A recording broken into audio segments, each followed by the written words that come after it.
Wald was an innovative artist whose career spanned 7 decades. Now, during that time, her work expressed a wide range of expression, diversity of media, and technical excellence. Joining us now is Jeffrey Wexler, the curator of the art exhibit, celebrating her work at the Walsh Art Gallery at Fairfield University. Welcome. It's great to have you. Thanks very much. I'm really pleased to be here. Her work hangs in many famous museums all across the country and all over the world, really. Yes, it does. Tell us more about who Sylvia Wald is. Well, Sylvia Wald is an artist who, as you mentioned briefly, is of many different parts. She's done all sorts of different medium and is really well known for being an experimenter in almost everything she did. She did prints, she did paintings, she did sculptures, she did constructions. And there's a photo of her right there. That's a picture of her in front of some of her constructions, and there's a picture of her with her bird Charlie. And her bird Charlie, she obviously loved birds. Yes, she and her husband Po Kim kept a large number of birds in their home. Everything from macaws, cockatoos, parrots, and she loved birds. They both did. And you'll find feathers from the birds molting in a lot of her later sculptures. Oh, really? Yeah. Let's talk about, how old was she when she died? She passed away at the age of 95. That was just actually early last year.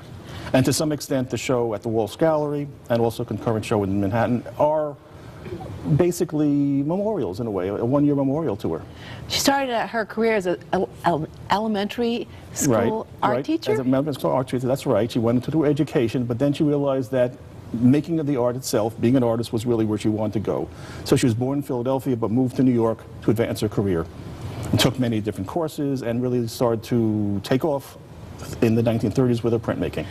Let's take a look at some of her prints, and they're right behind you. Right. Which one do you want to tackle first? Well, either one is fine because they both are examples of silk screen printing.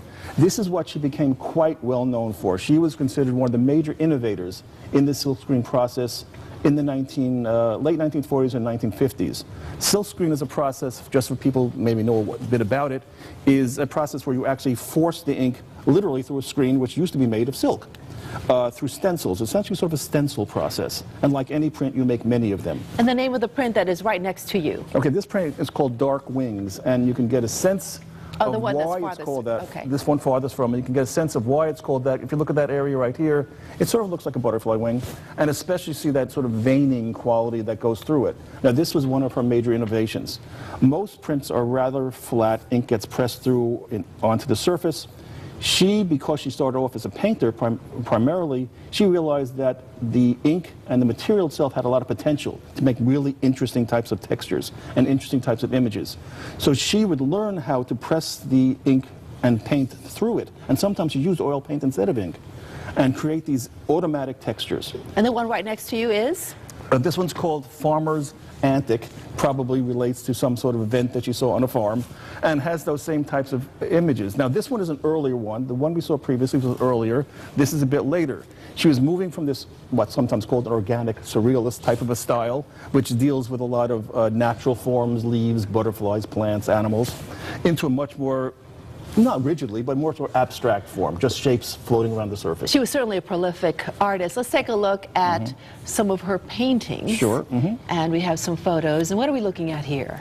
Okay, let me take a fast look. Right now, this is one of her earlier paintings from about 1940. She started off in a style called social realism, which was really right through the whole country during the 1930s, 1940s because of depression, the Works Progress Administration, government supporting artists, so people showed images which were sympathetic to the plight of the average person. So here we have some people probably from the lower or middle classes sitting in the street. So would you say her work reflected the times in which she lived? Earlier on, her works definitely reflected the times. They were part of that overall Depression era and post-Depression era interest in the common person.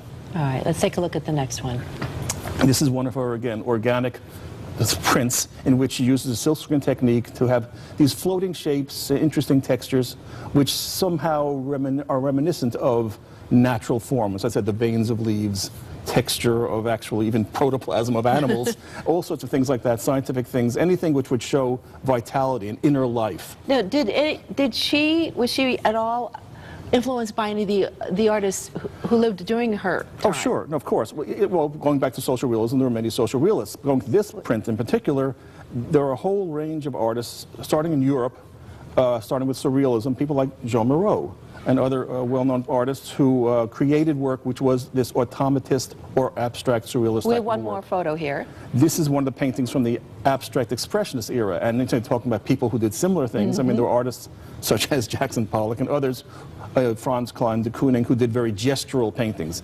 She was actually one of the prominent women artists. You don't hear of many women artists from the abstract expressionist era, and she was making these very strong gestural paintings at And the later time. on in her life, she started to do sculptures. Right, she'd always done some sculpture, but then she really started to concentrate on it. And what was interesting about her work, she made works of really strange, unusual, almost we have crazy materials. Yeah, a photo of it right what here. happens to be on the This back of the is- brochure of the exhibition currently at the And gallery. what are we looking at here? This is a work called Visit to Japan. You can see it's made of very unusual materials. It's made out of old bamboo pieces, bits of twigs. The top of it isn't some nice constructed dome. It's just ordinary wire mesh that you would find for chicken coops or things like that. She loved to use what you would think would be almost a discardable or non-art material, but she was very elegant about it and made very beautiful, interesting, and evocative pieces from it. And the show at Fairfield has many works like this of very, very unusual materials. Now, the Thomas J. Walsh Art Gallery is free and open to the public, and you can check out the Sylvia Wald 7 Decades now through March 18th at the Walsh Gallery at Fairfield University. Mr. Wexler, it was great to have you and Thanks very learn much. so much about Sylvia Wald. Good. I'm glad we're here, and we hope that people can see the show. Okay, thanks again.